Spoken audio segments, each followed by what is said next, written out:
Hello, guys. Welcome, welcome. Welcome to Elegant Conversation with Jacqueline Valdez. I'm super excited to be here. So today's guest, we are going to be talking about the importance of financial literacy. She's also an author, and she is also in charge of Kids Who Bank. So we are going to have a great conversation today. Super honored and super excited to have Miss Jatali Bellanton, and welcome to the show. Cheers, cheers. Thank you for having me. Thank you for having me. Yes, I'm so excited to have you here. So how's your day going so far? I'm feeling very happy to be indoors right now and working from home versus a few of my friends who have to be out in that freezing cold outside. Because like yesterday I had to go out and I was just like, what is going on? Winter is here. Oh my goodness. Yeah, so I'm in Florida. So It's still a little sunny here. There's a little bit of like some chill, but it's not bad. It feels good. You know what's funny? Literally as of late, I've been contemplating the move to Florida. And I own property in like Fort Lauderdale, and I'm like, you know what? Maybe it's time for those tenants to go. Okay. And for me to be like, it's time I'm taking over. And that's it. I love it. I'm so excited to have you here, and you look super comfy and cozy with your cute hat on. So love it. Awesome. So tell me about the journey that you've been through and your whole story. It's really exciting and neat. Thank you. So I just always knew I wanted to know more about money and be financially savvy. And, I had one parent figure who was bad with money and one who was really good with money. And so that just kind of allowed me to create this bridge between that where it's like I know nothing or know a lot of it. And, I just kind of took it around with it. Originally, I recently was telling someone I wanted to be a pediatrician or a child psychologist. And, so I would have been Dr. Bellanton but instead, I ended up just staying in the finance world. I ended up staying in the money world. And now I have a minor in child psychology. And it's interesting because now with financial literacy classes in the school systems, I actually get to use it because oftentimes as you're dealing with different emotional baggage and poor money habits, where a lot of youth and adults feel as if money can be utilized as a coping mechanism. Yes. And so then the psychology of it all comes into play. It's like, how do you connect with a human being and help them realize that it's not that they're poor, it's really that they have a poor mind frame.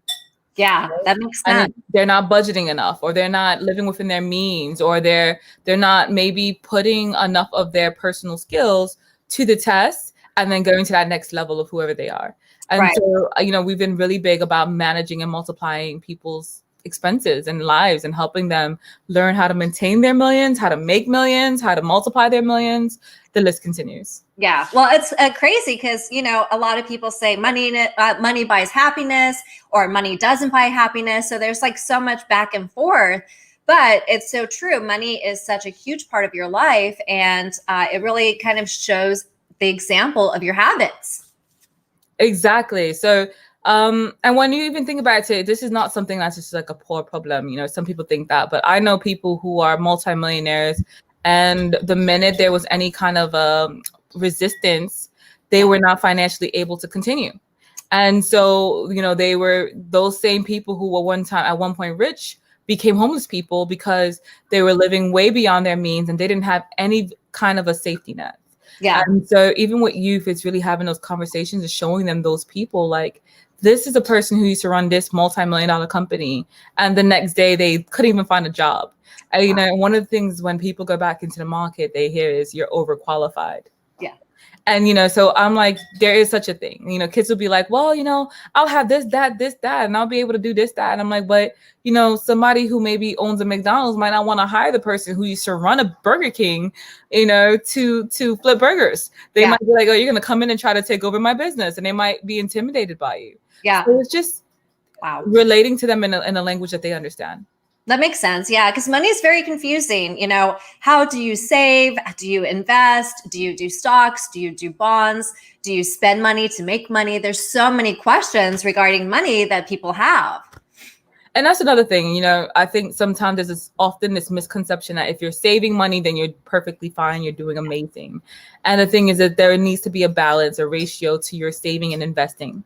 And a lot of people don't invest enough. So they'll be like, oh, I saved $1 million this year. Great. I'm proud of you.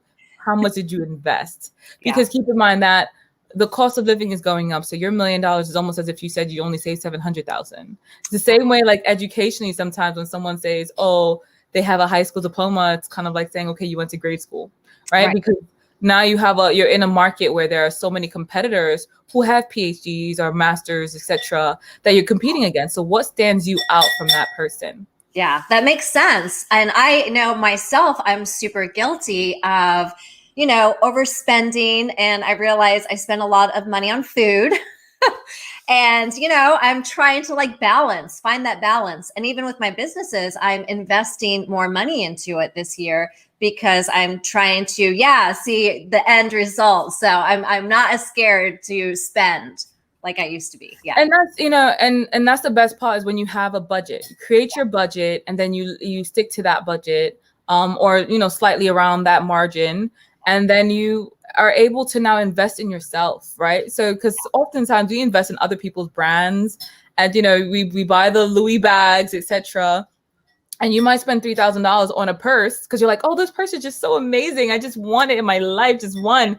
And then you're not willing to spend even $500 on your own business. You're not willing to take $1,000 in your business because in your mind, you're like, well, this is a gamble. What am I going to get for it? But what honestly, besides simple gratification, what do you get out of that bag besides something that holds your items for you, right? So I say for every one frivolous item that you purchase, how many you should have at least 5 items that you've invested in yourself and 5 ways that you've invested in yourself. I love that tip. That's awesome. I'm going to do that. I'm taking that. Awesome. I mean, I think it's so important. Like as friends, sometimes we have to be each other's accountability partners. And being an accountability partner is having that conversation with your friend like, hey, people are joking that the stock market's on sale. Do you have any stocks? Bitcoin has gone up to $19,000 today. Like it's at $19,135. Yesterday it was at $18,000 and change. So do you own Bitcoin? Do you own a fraction of any kind of cryptocurrency? Do you know what cryptocurrency is? It's like these conversations we can talk about who had lipo, who had a BBL, what celebrities kissing what celebrity. We can talk about the presidency and is Trump going to finally give Biden the White House or not? We have all these conversations, but when it comes to money, rather it's the people we're in relationships with or even our friends, we forget that friendships are relationships too. That's so important. Like your friends can either make you have bad money habits or good money habits, because no matter how financially secure and good you are, if your friends are going on a group trip to like, let's say Aruba, and they're all staying at this like posh 5-star, villa that costs like $50,000, you're going to want to stay with your friends. Right. So depending on the conversation you have with your friends, you can just be transparent and say, hey, can we maybe do an Airbnb that looks like this worth $50,000 instead of the resort that's all inclusive? And, because I'm budgeting right now. And you can still go on a trip, but it's just about having that level of transparency with your friends and making sure that your friends are actually helping you go closer to your goals versus being further away from your goals. I love that so much. That's so true, because I feel like money being talked amongst friends is kind of like taboo, and you hate to ask to borrow money. You hate to ask someone to pay you back. It's kind of, oh, sure, we'll go to this hotel. Why not? I guess we can pitch in. Right? Oh, you want steak for breakfast? Okay, sure. Steak and eggs for $60 for breakfast? Sure. And then it's like, okay, you went to a brunch. You spent $125 per person for a brunch. You might have had one mimosa. And at the end of the day, you're like, I just spent $125 on an experience, I guess. And I'm not saying that it's not okay to do that sometimes, right? But there needs to be a balance, especially when you're budgeting and when you're in your winning season, because part of your winning season is allowing yourself to win, setting yourself up for success, not failure.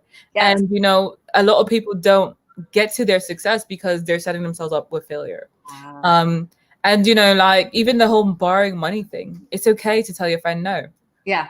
It's okay to say you don't have it or that you're not able to, because guess what? Until your cup is full, sometimes instead of waiting till you're only halfway full and pour out, you should wait till your cup is full, right?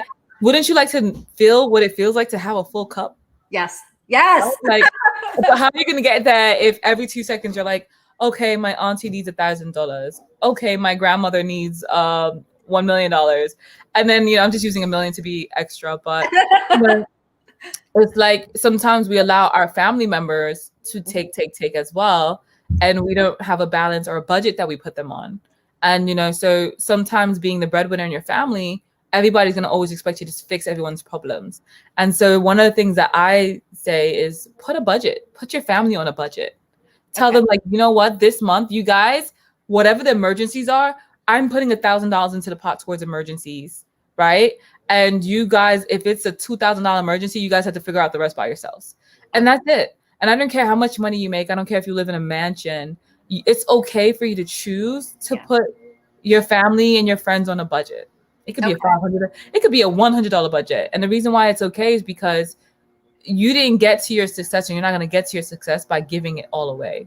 Yeah, that's true. And I feel like, you're scared thinking, oh my God, I'm being selfish. Oh my God, I'm thinking about myself.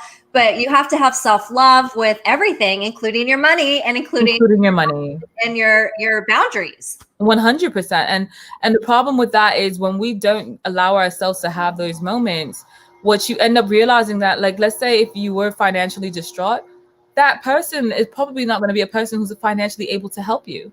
Yeah. So, sometimes we pour into people who can't pour back into us, right? And so you have to really live within your budget. And everyone has a budget. I don't care if you have $1,000 a year or you make, $300,000 a year. There should be a budget, because when I've worked for multimillionaires, half billionaires, and, I've worked for billionaires, and, actually the billionaire I worked for, I didn't even know they were a billionaire until after. And, it was interesting because, talking to these people, they all have budgets. And it's funny because some of them were numbers people, accountants, or, people who were in the finance world themselves. And they even had people to check their own numbers. And that's another thing you notice sometimes. It's like, oh, because I'm a, accountant, I'm going to just do my own numbers. But sometimes it's okay to have another person just look over your numbers and make sure that you dotted all your I's and crossed all your T's. That makes sense. Yeah. So have a budget, have someone who keeps you accountable. Don't be scared to say no, and, live within your means. Those are huge. And diversify. Like, I always say, like, that's one of my favorite things to tell my friends is like, okay, great. You have a Bitcoin and it's at $19,000. How many other things do you have? Do you have some mutual funds? Do you have real estate? Do you have physical commodities? What do you have besides this one aspect of money? And, so people sometimes forget the importance of that as well, because we get so caught up in like one thing that's working, one well-oiled machine. But then, recently I've been teaching, and in our classes when we're teaching like high school students, I mentioned Lehman Brothers. And I'm like, this is a company that was around for 170 years or 100, at least 150 plus years. Right. And in 2008, when the market crashed in 2008, this is a company after 150 plus years in the industry. People came into work one day and walked out with boxes in their lives in boxes. Wow. And a lot of kids don't know that. A lot of adults didn't know that. And I was like, so these are people who worked for the company for 30 plus years, some of them, after 30 years of working for a company, to walk in one day and be like, wow, we went under because of the market crash or whatever happened. Right. And, at the end of the day, you walk in and you walk out with your life in a box. And so you always have to kind of, I'm not saying live in fear of being in the box, right, but you have to be conscious that there is a box, that there is always a floor that is there. There's always if earth can be heaven and hell, like there is a hell on this earth that we live on, and then there is a heaven on this earth. And the hell can be like sometimes having to live in a shelter, or not having a home, or being outside, not even in a shelter because you can't make it into a shelter. Right. And then the heaven can be having all of your worldly needs and possessions at your whim. But you have to also be mindful of those both worlds and balancing both worlds. Yeah, that's crazy that you say that too, because I've gone through some stressful situations too. And, I was struggling financially, and then stuff fell apart in my house. And it was huge to where I had to stay on friends' couches and just trying to like pull stuff together. And I wasn't really thinking ahead of, oh my God, something really, crazy could happen, and I could be, having the worst situation possible. And like, it's a blessing to even have a friend that you could be on their couch. So imagine, right? Yeah. And some people don't even have that. So it's like, you know, you might not have that person. And sometimes even a person you think is that person will be like, yeah, no, you know what I mean? Yeah. And so it's quite interesting because we never think about how quickly that can happen. And I've seen that, like, you know, I've seen people who 1 minute were on top of the world and it's the next minute just everything has crashed for them. And that's when scary. you think about that, it is scary, isn't it? It's so scary to me because it occurs to me like, if you could be so quickly in a blink of an eye, you know, it's nice if you got like an inheritance and people gave you the money, but what can you do if that money is gone? How can you rebuild it yourself? Yeah. And a lot of people don't even know how to rebuild it. They can do it once if they're lucky, but there was no formula to it. They just got lucky. Wow. Is there a tip that you would give someone who is wanting to try to rebuild it? And that's another thing, right? Like, so there are like, now I see some people use GoFundMe as an opportunity for everything.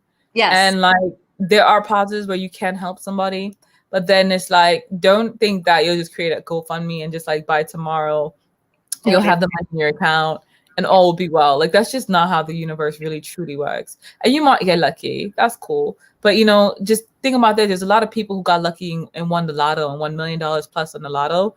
And a lot of those people, there's a documentary that's, I can't remember the name of it, but if you Google it, it'll pop up. It's people, they showed like, I think it was like 3 years to the date of people who won lottos and how much money they had after 3 to 5 years or whatever it was. Wow. And they gave a time frame and they showed how many of those people, because no one ever taught them how to manage their money, were broke. And I mean like broke. Like almost as if they never won. They were worse off after, because then they received this lifestyle that they liked. That's and they were now ripped from that lifestyle and, you know, went and bought $1 million properties, but didn't understand how property taxes worked, or, you know, got properties and put down payments and didn't have enough to pay the mortgage. And then the money was gone. And now they had no home. They were worse off than they were when they first started. So that's something to really think about, you know, that's really something. I love that. And I love that you're bringing so much insight. And, you know, it's okay to question all this stuff. It's okay to start having these conversations with your friends and start thinking of your finances as something that's really important. It is. And, you know, it's okay to not have to wear this mask when it comes to your finances, because the mask, honestly, you don't know who knows what and how they could have helped you. Yeah. And, you know, even like my friends, was interesting. Recently, I had to go to a function, and, you know, somebody was telling me, oh, Jatali, you did so good with my portfolio. Thank you so much. And somebody else who was there was like, meanwhile, a relative of mine, and they're like, I didn't know you know how to do that. And I'm like, how could you not know when my platform? And they're like, oh, I thought you just only taught kids how to handle their money. And I was just like, I worked in investment banking for 9+ years. I worked in forensic accounting for 4.5 years. I'm like, what do you think I was doing at my job all these years? Just, you know, like, like, you know, so we had a conversation, but it then also reminded me that sometimes it's important to reach out to our friends and tell them what skills we have and see how we can barter. Right. And it doesn't necessarily have to be for free, because I know some people feel like a way about like accepting help for free. It doesn't have to be free. You can barter your skills. You know how to cook? Guess what? Maybe I'm tired of cooking this week, and you can cook a week's worth of food for me. And in exchange, I will teach you how to invest in the stock market. Or, you know how to paint. Guess what? I've been wanting to repaint my living room. You repaint my living room, and I'll do X, Y, and Z. I'll teach you how to create a mutual fund for your child, you know, or a trust fund for your child. And, you know, so, you know, and it's just so many ways. And even if it's not you per se, maybe you have children who you don't have the time to teach this information to. There's always something to barter with. You know, it's not always tit for tat, or sometimes you don't have anything to barter and your friend just wants to help you. You know what I mean? Don't become the opportunist where it's like, okay, now that you're teaching me this, can you also manage my portfolio? That's a whole world. But, you know, at that same point, your friend should want to see you win. And they should be able to support you in that. And that goes for your relationships too. Like, if you're in a relationship with someone and it's always a competition, it's like, are you in a relationship with the right person? Yes, that's so true. It's very important to look at all your relationships too.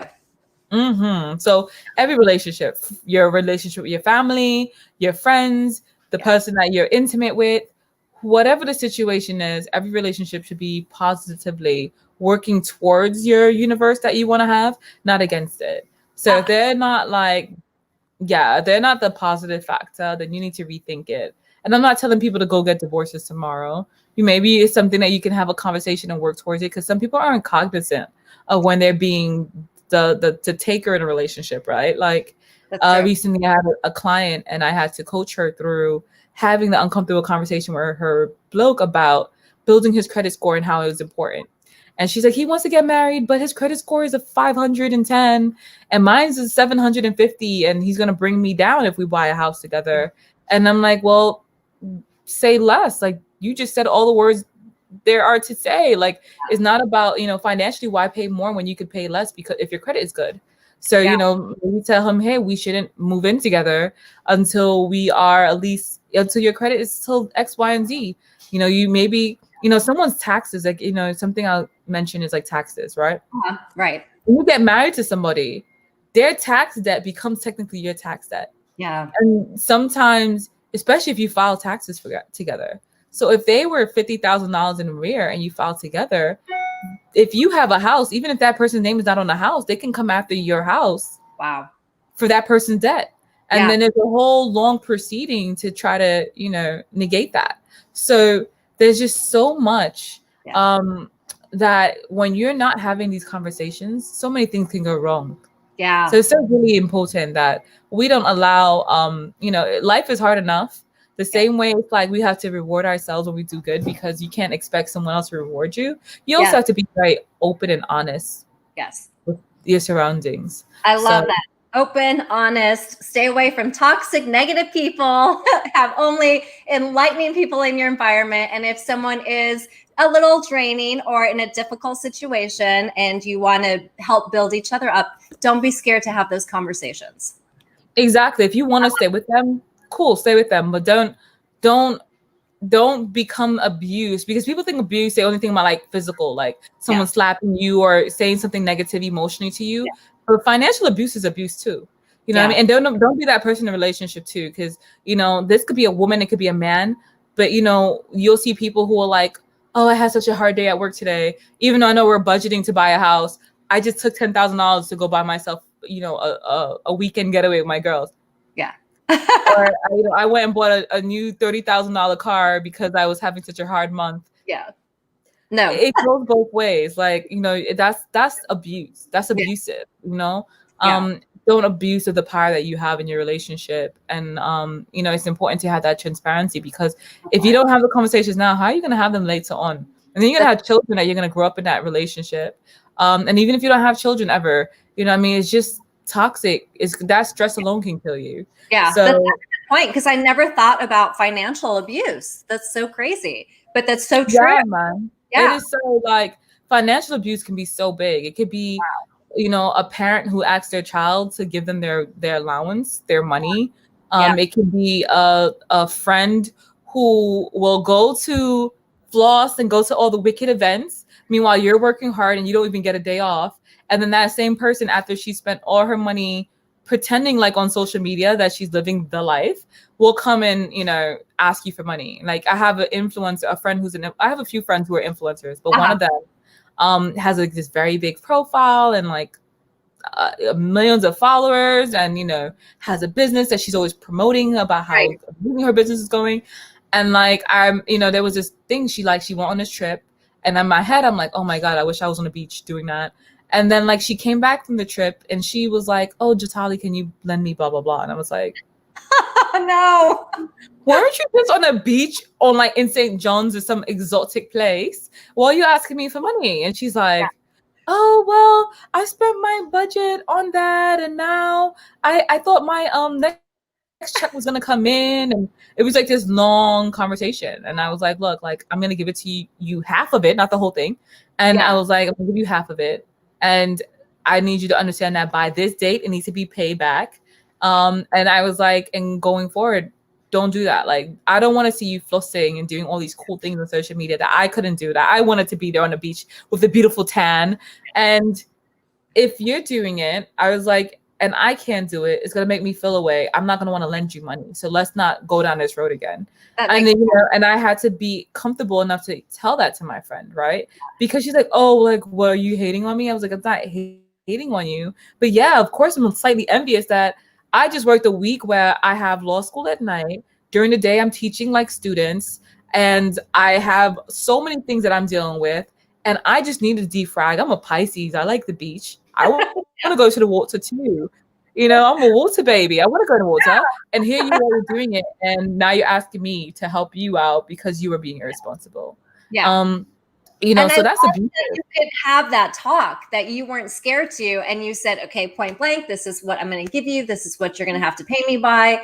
And I think those talks are really uncomfortable for a lot of people, and people get scared to have those talks. So, and don't lend out more than you're comfortable not getting back. And I think that's really important because, I always say, like, sometimes because someone is our friend and they don't ask us often, we give it out and then we're like, that might put you in a bind. Like, let's say, maybe you have to pay your mortgage next month. Yeah. You can't guarantee that person, because they've been your friend since kindergarten, they're going to pay you back on time. Because sometimes people, whatever it is, what's happening in their life becomes the precedence. That becomes what's important. So only give out what you're willing to give out. So it's really interesting to just watch that transition. Right. Wow. So you have some exciting projects coming up, right? Yes. Do tell. So we have a youth art museum that we're building in Ghana. And it's going to have workshops and programming for kids, teaching them everything from e-commerce to Afro ballet to, robotics and coding. The list continues. And that's going to be in Accra. And then we also have what else? We have the campaigns in regards to Kids Who Bank. We're going to do our 3rd annual Kidpreneur Awards, where we honor youth entrepreneurs and philanthropists, which is exciting. Yeah. And then we also have a mentorship program that we're going to really be pushing hard. And so we have options from, you're the self-sustaining do-it-yourself, and we just give you all the templates that you need to really do it by yourself. Wow. And then we have like the accountability partner package, where we kind of like hold your hand a little bit. And then my favorite package is the turnkey package, where we do everything from beginning to end of your business for you, from incorporating it, or LLC, or nonprofit, making it a nonprofit. We, if you need trademarks, we get the trademark done for you. You need to set up your e-commerce platform. We set it all up for you. We get your Instagram domain. We help you with your product and making sure the price on your product is the best.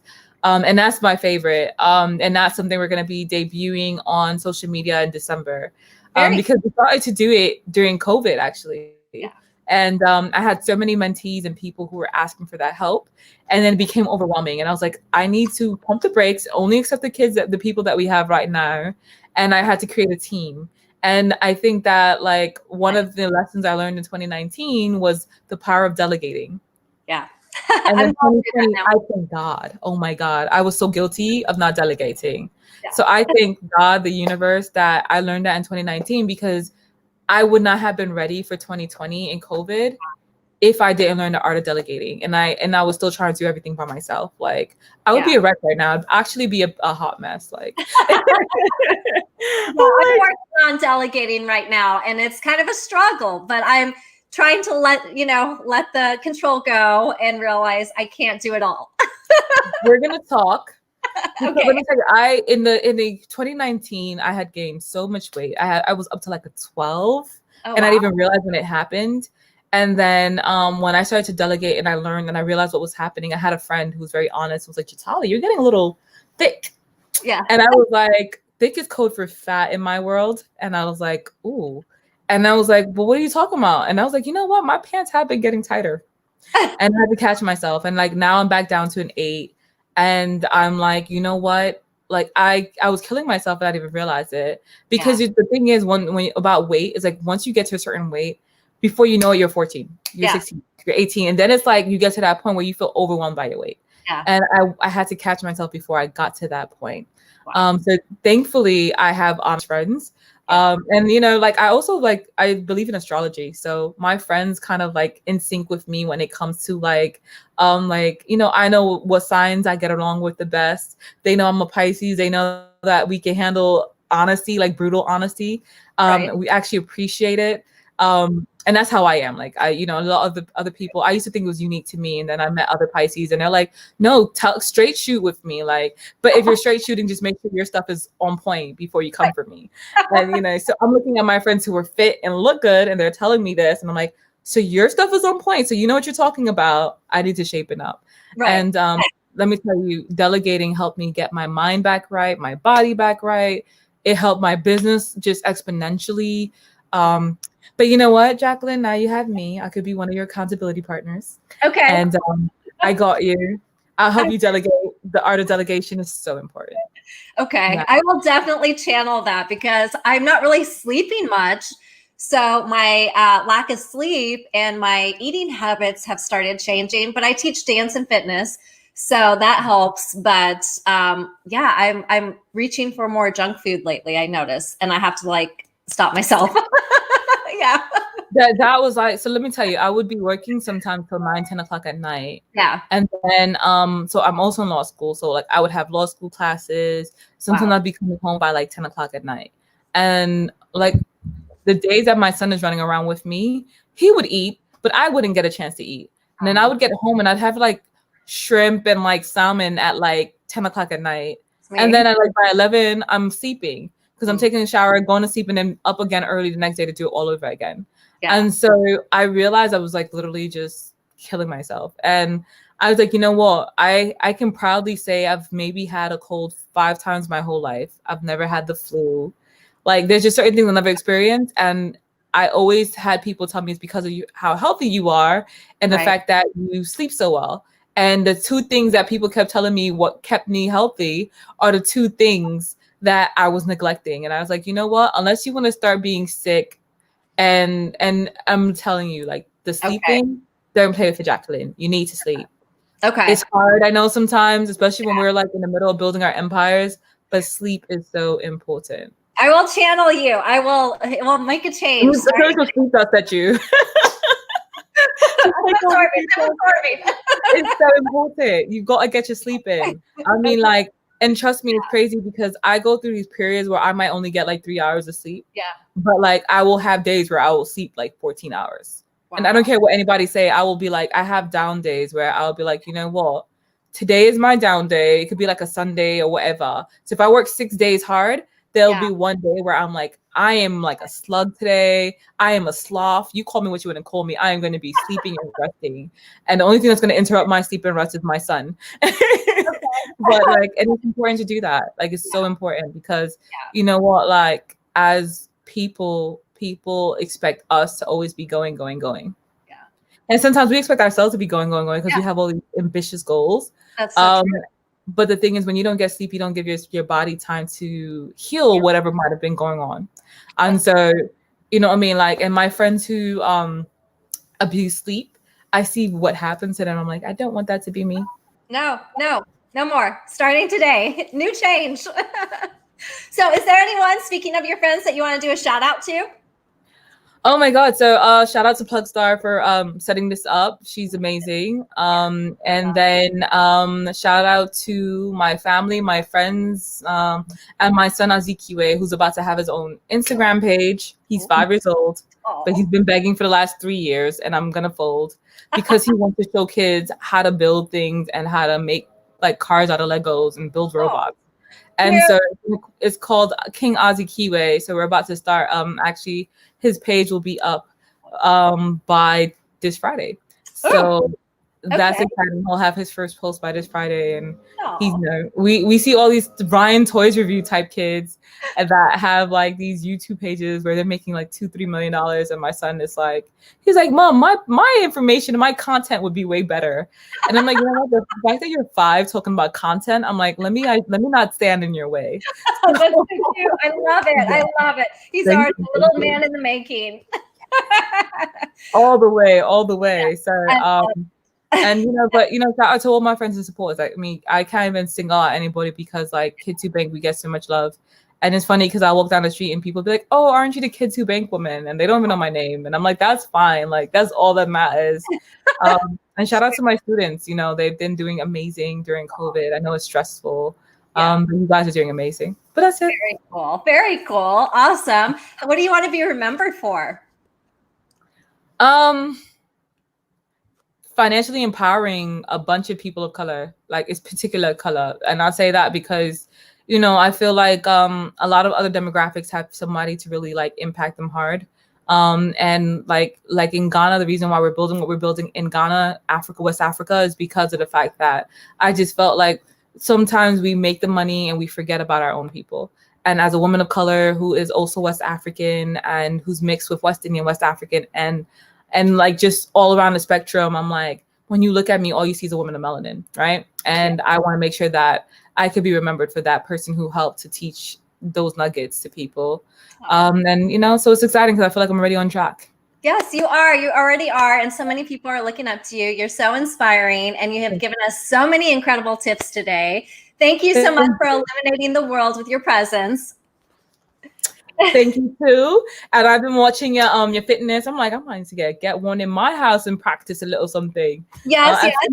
I did that for my friend for her engagement party. We got her pole dancing classes and like different kinds of classes, and it was exciting because, you know, I didn't even know I had that much upper body strength. Yes. I didn't even know it took that much upper body strength.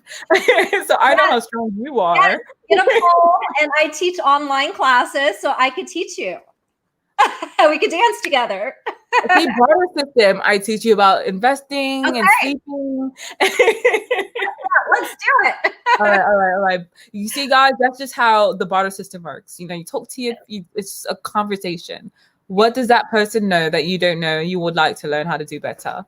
So, you know, she's gonna help me build my upper body strength. Yeah, let's do it. And you're gonna help me get to sleep and get my finances straight. All right, locked in. That's the date. All right, Jacqueline. Such an honor and such a pleasure to have you here. Thank you so much. Thank you guys for tuning in to Elegant Conversation with Jacqueline Valdez. Remember to tune in and subscribe to our YouTube page. We also have Facebook, Twitter, and then after this interview, it will go on 7 multiple podcast platforms. So you can hear if you cannot watch the interview. So thank you guys. Illuminating the world one voice at a time. Lots of love. Cheers. Bye. Take care.